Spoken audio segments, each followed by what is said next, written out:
Bienvenue si vous venez de nous rejoindre en direct de la grande salle espagnole du château de Prague où Benoît XVI vient d'apprécier en connaisseur, son sourire en témoigne, l'interprétation que lui a offert l'orchestre philharmonique tchèque du Te Deum opus 103 d'Antonin Dvorak, accueilli tout à l'heure par le président tchèque Václav Klaus. Le pape s'adresse maintenant au corps diplomatique et aux autorités civiles. Excellences, Mesdames et Messieurs, je suis heureux de l'opportunité qui m'est donnée de rencontrer dans un cadre si remarquable les autorités politiques et civiles de la République tchèque ainsi que les membres du corps diplomatique. Je remercie chaleureusement le président Klaus pour les aimables mots d'accueil qu'il m'a adressés en votre nom. J'exprime aussi ma reconnaissance à l'orchestre philharmonique tchèque pour la prestation musicale qu'a ouvert notre rencontre et qui a illustré de façon éloquente à la fois les racines de la culture tchèque et l'apport d'envergure que cette nation a offert à la culture européenne. Ma visite pastorale en République tchèque coïncide avec le 20e anniversaire de la chute du régime totalitaire de l'Europe centrale et de l'Est et la révolution de velours qui a restauré la démocratie dans ce pays. L'euphorie qui s'en suivit s'est exprimée en termes de liberté. 2 décennies après les profonds changements politiques qui ont balayé ce continent, le processus de guérison et de reconstruction se poursuit dans le contexte plus large de l'unification européenne et d'un monde toujours plus globalisé. Les aspirations des citoyens et les attentes placées dans les gouvernements appellent de nouveaux modèles de vie citoyenne et de solidarité entre les nations et le peuple, sans lesquels l'avenir si longtemps désiré de justice, de paix et de prospérité restera illusoire. Ces aspirations continuent à l'évolution. Aujourd'hui, tout particulièrement chez les jeunes, la question de la nature de la liberté qui a été gagnée refait surface également. Dans quel but cette liberté est-elle exercée? Quels sont ses véritables critères d'authenticité?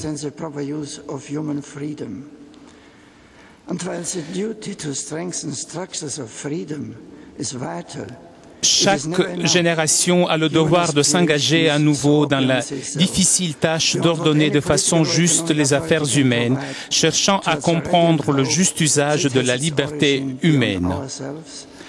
Alors que le devoir de renforcer les structures de liberté s'avère vital, ce n'est pourtant pas suffisant. Les inspirations humaines se lèvent au-delà du quant à soi, au-delà de ce qu'aucune autorité politique ou économique peut offrir, vers une aspiration rayonnante qui a son origine au-delà de nous-mêmes, si nous la reconstruisons en nous en tant que vérité, beauté et bonté. Liberté et en quête d'un but, cela requiert une conviction. La vraie liberté présuppose la recherche de la vérité, du vrai et du bien, et de là trouve précisément son accomplissement en connaissant et en faisant ce qui est opportun et juste. Indeed, the lofty responsibility to awaken receptivity to good and goodness falls to all leaders. En effet, la haute responsabilité de réveiller la réceptivité à la vérité et à la bonté incombe à tous les responsables religieux, politiques et culturels, chacun dans son domaine. Conjointement, nous devons nous engager dans la lutte pour la liberté et la recherche de la vérité, qui soit vont ensemble, main dans la main, soit périssent ensemble misérablement. Pour les chrétiens, la vérité a un nom, Dieu. Et la bonté à son visage, Jésus-Christ. Depuis le temps de Saint Cyril et Méthode, les premiers missionnaires, la foi des chrétiens et dans les faits jouait un rôle décisif dans les formes de l'héritage spirituel et culturel de ce pays. Cela doit être encore le cas pour le présent et dans le futur. Le riche patrimoine national, le riche patrimoine des valeurs spirituelles et culturelles, chacune chacune trouvant son expression dans l'autre, n'a pas seulement forgé l'identité nationale, mais lui a aussi fourni la vision nécessaire pour exercer un rôle de cohésion au cœur de l'Europe.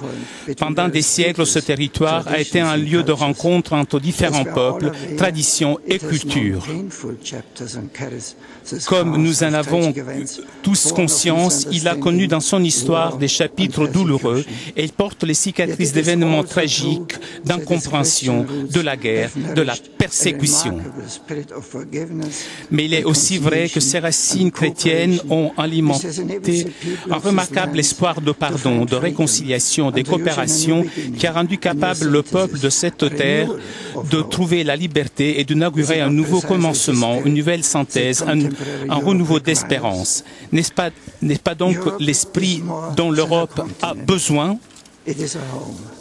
L'Europe est plus qu'un continent, c'est une maison et la liberté trouve son sens le plus profond dans une patrie spirituelle, avec un respect entier pour la distinction entre le domaine politique et celui de la religion, qui garantit la liberté des citoyens d'exprimer leurs croyances religieuses et de vivre en conformité avec elles.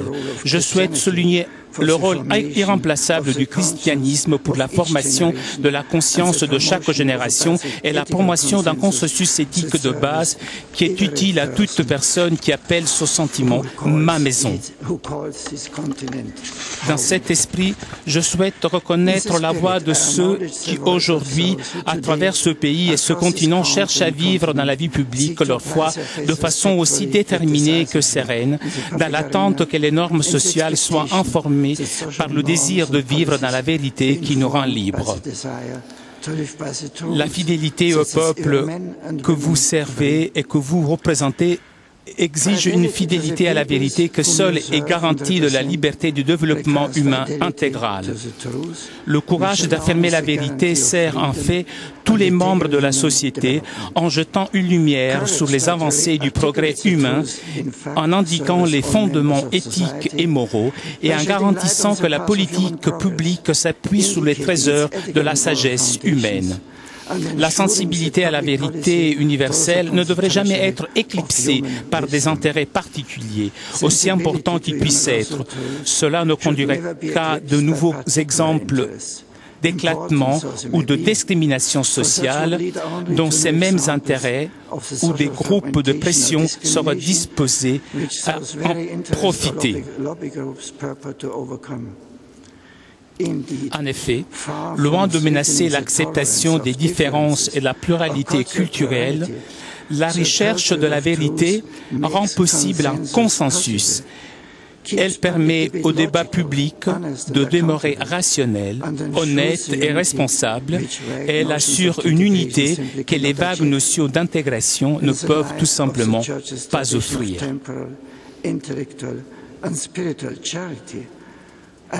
À la lumière de la tradition de l'Église, où la charité imprègne les domaines temporels, intellectuels, spirituels, je suis certain que les membres de la communauté catholique, avec les membres des autres églises, des communautés ecclésiales et des autres religions, vont continuer à poursuivre les objectifs de développement qui poussent une valeur plus humaine à la fois dans ce pays et ailleurs. Chers amis, notre présence dans cette magnifique capitale qui est souvent présentée comme le cœur de l'Europe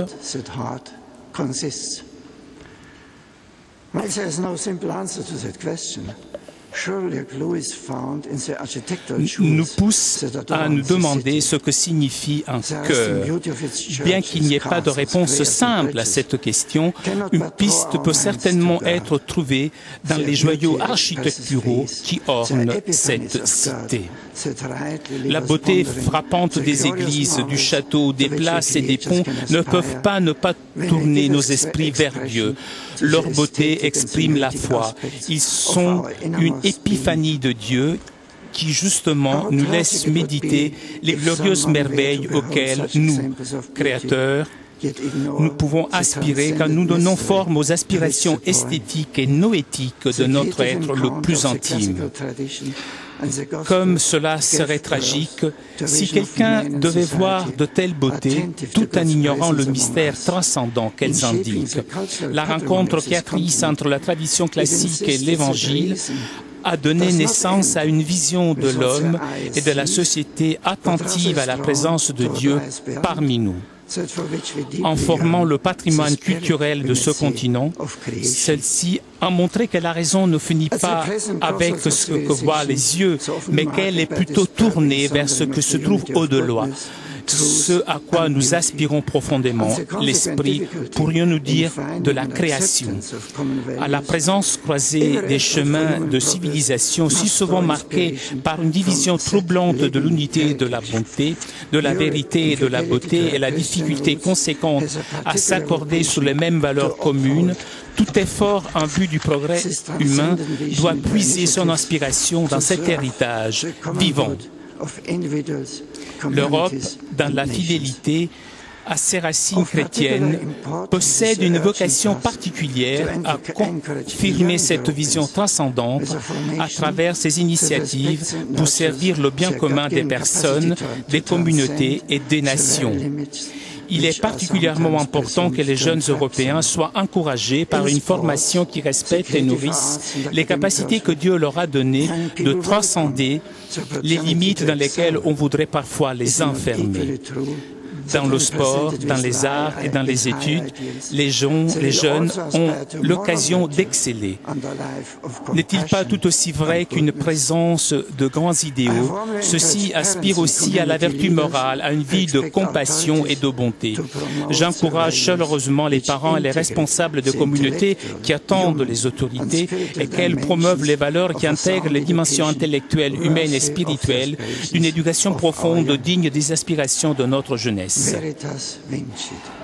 Veritas Vincis, telle est la devise inscrite sur le drapeau du président de la République tchèque.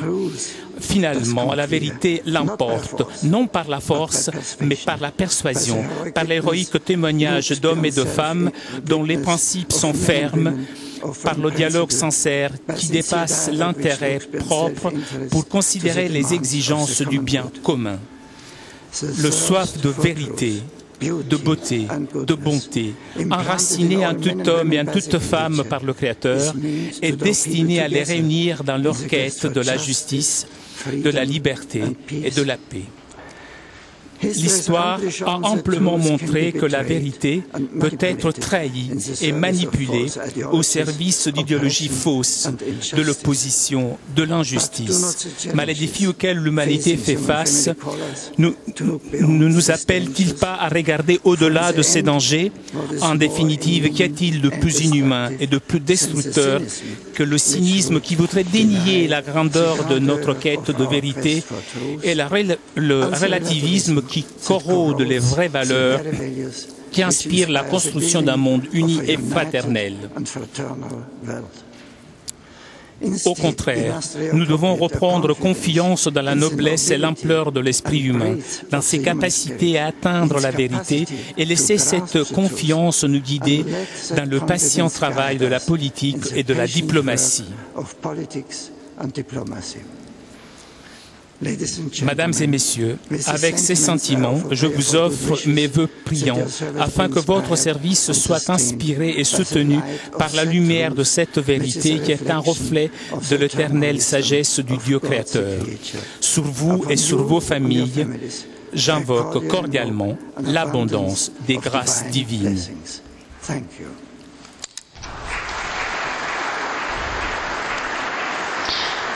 Très applaudi, un grand discours à nouveau de Benoît XVI dans ce château de Prague devant les autorités politiques et les représentants de la société civile, des universités, du monde de la culture et du monde économique. Le pape qui s'est entretenu tout à l'heure une quinzaine de minutes avec le président Václav Klaus dans une autre salle, la salle du trône.